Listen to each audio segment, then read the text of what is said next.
Hi friends, ഒരു kid വാഹനത്തിൻ്റെ ഒരു കീ സെറ്റ് കംപ്ലൈൻ്റ് ആയി. ചാവി തിരിക്കുമ്പം ഡാഷ്ബോർഡ് ലൈറ്റ് കത്തി ഇഗ്നിഷൻ ഓൺ ആവുകയോ സ്റ്റാർട്ട് വർക്കാവുകയോ ഒന്നും ചെയ്യത്തില്ല. കാരണം കീ സെറ്റിൻ്റെ ബാക്കിലുള്ള ഒരു കോണ്ടാക്റ്റ് സ്വിച്ച് ഉണ്ട് കീ സെറ്റിനോട് ചേർന്ന്. അങ്ങനെ ഈ ഭാഗത്താണ് കോണ്ടാക്റ്റ് ആവുന്നത്. ഈ ഒരു ഭാഗം കൊണ്ടാണ് കോണ്ടാക്റ്റ് ആവുന്നത്. ഈ ഒരു ഭാഗത്ത് കംപ്ലൈൻറ്റ് വന്ന് ഇതിൻ്റെ സ്പ്രിങ്ങും കാര്യങ്ങളും എല്ലാം പൊട്ടിപ്പോയി. അപ്പോൾ അത് വണ്ടി സ്റ്റാർട്ട് ആവുന്നില്ല. അങ്ങനെ നമുക്കിതെങ്ങനെ ഈ കീ സെറ്റ് ഒന്നും ഇല്ലാതെ വണ്ടി സ്റ്റാർട്ട് ചെയ്യാം എന്നുള്ളതാണ്. ഇതിനകത്ത് ഇമൊബിലൈസർ ഉള്ള സിസ്റ്റമാണ്. അപ്പോൾ ചാവി ഇതുപോലെ നമ്മൾ വാഹനത്തിൽ തന്നെ ഇടുക.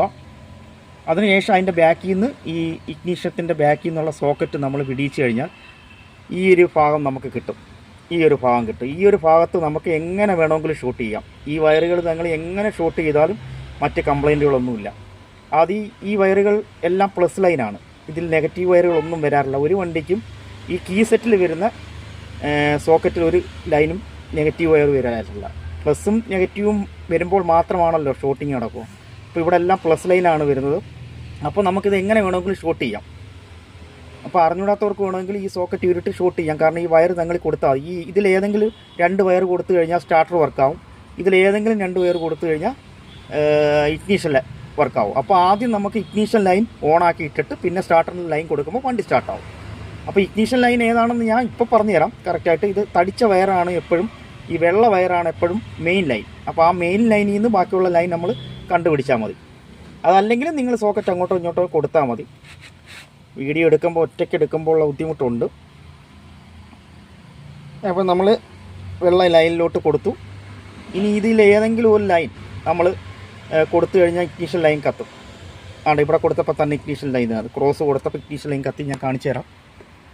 ഇഗ്നിഷൻ ലൈൻ കത്തി. ഞാൻ ഇളക്കി വീണ്ടും ആ ഇഗ്നിഷൻ ലൈൻ കൊടുക്കാം. കൊടുത്ത ഉടനെ എല്ലാം കത്തി. ഇനി നമുക്ക് വേണ്ടത് ഇഗ്നിഷൻ ലൈൻ ഇത് പ്രോപ്പറായിട്ട് ഇരിക്കണം. കാരണം ഇഗ്നിഷൻ ലൈൻ എപ്പോഴും കത്തി തന്നെ നിൽക്കണം. ഇനി നമുക്ക് വേണ്ടത് സ്റ്റാർട്ടറിൻ്റെ ലൈൻ കൊടുക്കുക എന്നുള്ളത്. ഇത് മെയിൻ ലൈൻ ഇത് തന്നെയാണ്. എപ്പോഴും മെയിൻ ലൈൻ വെള്ള ലൈൻ തന്നെയാണ്. ഇഗ്നിഷൻ ലൈൻ ഇളകിപ്പോയി. വീഡിയോയും വയറും എല്ലാം ഒന്നിച്ച് കൊടുക്കുന്നുണ്ട് നമുക്ക്.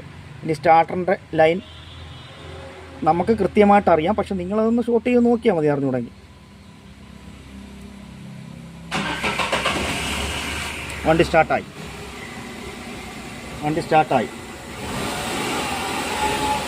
അപ്പോൾ സ്റ്റാർട്ടറിൻ്റെ ലൈൻ സ്റ്റാർട്ട് ചെയ്തതിന് ശേഷം സ്റ്റാർട്ടറിൻ്റെ ലൈൻ അങ്ങ് മാറ്റണം. അല്ലെങ്കിൽ സ്റ്റാർട്ടർ വർക്കായിക്കൊണ്ടിരിക്കും. അത് പ്രത്യേകം ശ്രദ്ധിക്കുക. ഇനി നമ്മൾ വണ്ടി സ്റ്റാർട്ടിംഗ് ആണ്. ഈ ഇഗ്നിഷൻ ലൈൻ ഊരിക്കഴിഞ്ഞാൽ വണ്ടി ഓഫ് ആവും.